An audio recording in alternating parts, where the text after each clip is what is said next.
मध्य प्रदेश के धार के खलघाट में बड़ा हादसा हुआ। यहां नर्मदा नदी में बस गिर गई। हादसे में 12 लोगों की जान चली गई। सभी शव निकाल लिए गए हैं। पीएम मोदी ने हादसे पर ट्वीट करते हुए दुख व्यक्त किया।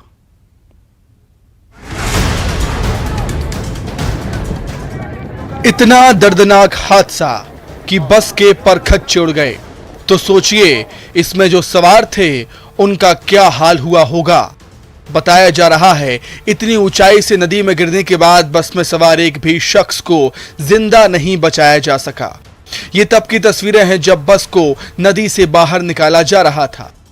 ये बस जो इंदौर से अमलनेर जाना होना पता चला है, और जो इंदौर से हमें जानकारी प्राथमिक तौर पे मिली है वो ये मिली है कि इसमें 12 यात्री सवार थे। एक ड्राइवर को मिला के 13 लोग बनते हैं, जो 13 के शव अभी तक बरामद हो चुके हैं। लेकिन हम इस संभावना से बिल्कुल इनकार नहीं कर सकते हैं कि रास्ते में कोई और सवारी बैठी हो या कंडक्टर भी इस बस के अंदर हो।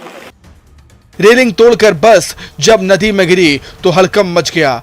मछुआरे और आम लोग जुट गए। हालांकि कुछ ही देर बाद प्रशासनिक अमला रेस्क्यू में जुट गया था, लेकिन तब तक देर हो चुकी थी। बारिश होने के चलते भी रेस्क्यू में दिक्कतें आ रही थी। मेरे पीछे आप देख सकते हैं किस प्रकार से क्रेन के द्वारा बस को निकाला जा रहा है। ये वही यात्री बस थी जो महाराष्ट्र के अजमल नगर जा रही थी और इंदौर से रवाना हुई थी। और ऐसा बताया जा रहा है कि इसमें करीब 30 से 40 यात्री सवार थे। अभी बताया जा रहा है कि 13 शव निकाल लिए गए। प्रशासन के द्वारा प्रयास किए जा रहे हैं। खरगोन और जो धार की सीमा के दोनों के प्रशासनिक अधिकारी यहाँ मौके पे पहुंच चुके हैं और लगातार जो है यहाँ पे विवेचना की जा रही है। बताया जा रहा है बस सोमवार सुबह 7:30 बजे मध्य प्रदेश के इंदौर शहर से महाराष्ट्र के जलगांव जिले के अमलनेर के लिए रवाना हुई थी। इसी दौरान धार और खरगोन जिले की सीमा के पास एक पुल की रेलिंग तोड़कर नदी में जा गिरी। जूजर करके एक भाई आए थे सुबह, उन्होंने बताया कि ऐसे आपके घर के जो सामने रहते हैं तो उनके साथ ऐसा हादसा हो गया है कि आपके पास उनका नंबर या उनके बच्चों का नंबर है क्या। तो मैंने बोला हाँ है मेरे पास नंबर। तो मैंने फ़ोन लगाया, तस्नीम बेन को बताया, उनकी वाइफ का नाम तस्नीम है, उनको बताया कि आपके हस्बैंड के साथ ऐसा ऐसा हुआ है। फिर वो बच्चों को लेकर वहाँ के लिए निकल गए। जूजर भाई उनकी कार में, वो शायद बाहर थे, बच्चे और उनके वाइफ यहाँ नहीं थे। धार में हुए बस हादसे पर राष्ट्रपति, प्रधानमंत्री मोदी, गृहमंत्री अमित शाह ने दुख जाहिर किया। सीएम शिवराज ने कहा कि एमपी की सरकार पीड़ित परिवारों के साथ है, उन्हें हर संभव मदद की जाएगी। मध्य प्रदेश की सरकार ने मृतकों के परिजनों को 4-4 लाख रुपए के मुआवजे का ऐलान किया है। प्रधानमंत्री राहत कोष से बस दुर्घटना में जान गंवाने वाले परिजनों को 2-2 लाख रुपए दिए जाएंगे, जबकि घायलों को 50-50 हजार रुपए मुआवजा मिलेगा।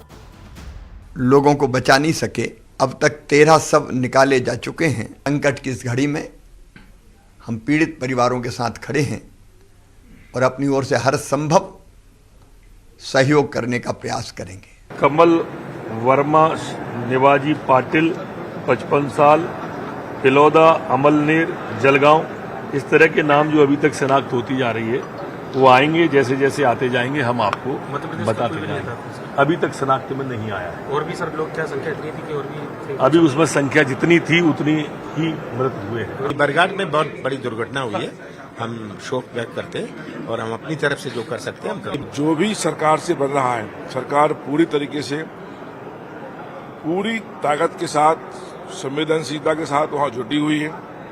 हमारे एसपी, कलेक्टर, हमारे अधिकारी सब वहाँ लगे हुए हैं। और अब ये विषय चूंकि हम लोग भी अभी जांच कर रहे हैं कि कैसे घटना घटी, चूंकि कोई व्यक्ति कंडक्टर ड्राइवर अभी वहां तक नहीं मिला है, घटना स्थल के समय वहां के मौजूद नहीं था, इसलिए हम घटना घटी कैसे इस पर हम अभी विचार देख रहे हैं। 16 फरवरी 2021 में मध्य प्रदेश के सीधी जिले में भी यात्रियों से भरी एक बस नहर में गिर गई थी। इस हादसे में 50 से ज्यादा लोगों की मौत हो गई थी और कई लोग लापता हो गए थे।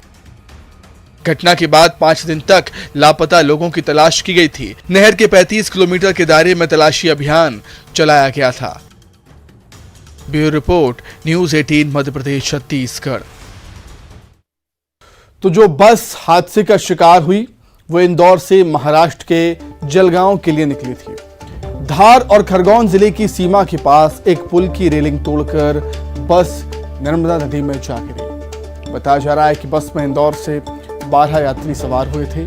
और सभी हादसे का शिकार हो गए।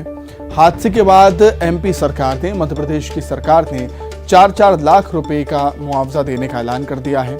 वहीं पीएम राहत कोष से पीड़ित परिवारों को 2-2 लाख रुपए दिए जाएंगे। वहीं घायलों को 50-50 हजार रुपए मुआवजा मिलेगा। मध्य प्रदेश के धार के खलघाट में ये बड़ा हादसा हुआ था।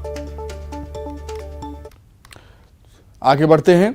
मध्य प्रदेश पर इन दिनों मानसून मुसीबत बनकर बरस रहा है। कई शहरों में इन दिनों हाल बेहाल हैं। हर तरफ पानी ही पानी नजर आ रहा है। सड़कों पर झील जैसा नजारा बन गया। देखिए आप भी।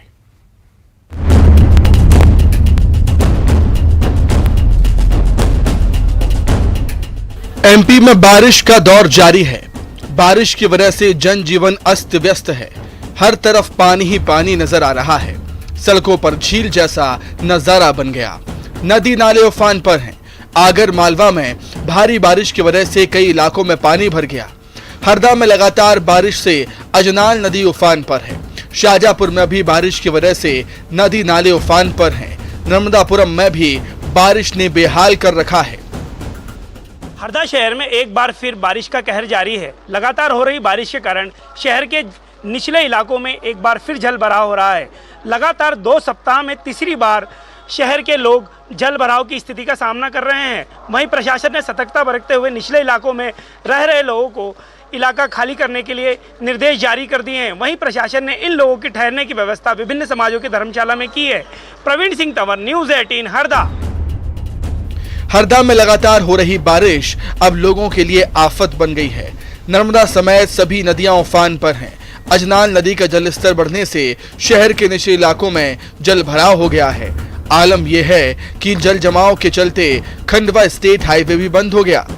हालांकि प्रशासन ने सतर्कता दिखाते हुए निचले इलाकों के लिए अलर्ट जारी किया है। साथ ही साथ लोगों को किनारों से हटाकर धर्मशालाओं में ठहराने की व्यवस्था की है। भारी बारिश की वजह से नर्मदापुरम और बैतूल के बीच बना नवनिर्मित पुल बह गया, जिसकी वजह से भोपाल नागपुर हाईवे पर वाहनों की आवाजाही बंद हो गई। वहीं तवा डैम का जलस्तर बढ़ने की वजह से डैम के सभी 13 गेटों को खोला गया है, जिससे 2,04,000 क्यूसेक पानी छोड़ा जा रहा है। पानी छोड़े जाने के साथ ही निचले इलाकों में प्रशासन की तरफ से अलर्ट जारी किया गया है। लगातार हो रही बारिश के चलते सिवनी में भी हालात बेकाबू हैं। तालाब का पानी खेतों में भर चुका है। किसानों की लाखों की फसल चौपट हो चुकी है। बाढ़ के चलते रास्तों में बने छोटे रपटे डूब चुके हैं।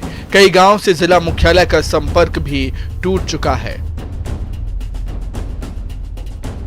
आगर मालवा में तेज बारिश की वजह से जनजीवन बेहाल हो गया है। कई इलाकों में पानी भर गया। बड़ा गांव नगर परिषद क्षेत्र का मुख्य बाजार जलमग्न हो गया है। वहीं सड़कों पर पानी भरने की वजह से वाहनों की आवाजाही में परेशानी हो रही है। कुंडालिया बांध में जलस्तर बढ़ने के बाद 11 में से 5 गेट खोल दिए गए और प्रशासन की तरफ से निचले इलाकों में अलर्ट जारी कर दिया गया है। राजगढ़ में भारी बारिश की वजह से कई गांवों में पानी भर गया। जिले का आदर्श गांव सरावता भी जलमग्न हो गया। कई घरों में बारिश का पानी घुस गया है। वहीं लिमा चौहान गांव के रास्ते का नाला उफान पर है, जिसकी वजह से संडावता सारंगपुर मार्ग बंद हो गया, जिससे मुसाफिरों की मुश्किलें बढ़ गई हैं। मध्य प्रदेश में अभी बारिश का दौर जारी रहेगा। मौसम विभाग ने नर्मदापुरम संभाग के जिलों में भारी से अति भारी बारिश की चेतावनी जारी की है। भोपाल और उज्जैन संभागों के जिलों के साथ ही बुरहानपुर, खंडवा, खरगोन, धार, इंदौर, गुना, नरसिंहपुर, छिंदवाड़ा, सिवनी, बालाघाट, सागर जिलों में कहीं कहीं भारी बारिश की संभावना है। Bureau report, news 18 Madhya Pradesh Chhattisgarh. तो मानसून इन दिनों मध्य प्रदेश के कई शहरों के लिए मुसीबत बन चुका है। कई जिलों में नदियां उफान पर हैं, नाले उफान पर हैं, कई डैम लबालब हो गए पानी से। गांव और शहरों में कई इलाकों में पानी भर गया है। बारिश के बाद सभी जगह पानी ही पानी नजर आ रहा है। मौसम विभाग का कहना है कि एमपी में अभी बारिश का दौर यूं ही चलता रहेगा। मौसम विभाग ने नर्मदापुरम संभाग के जिलों में भारी बारिश की चेतावनी भी जारी की है। तो इसी के साथ ही प्राइम टाइम में इतना ही। चलते चलते एक नजर डाल लेते हैं हेडलाइंस पर।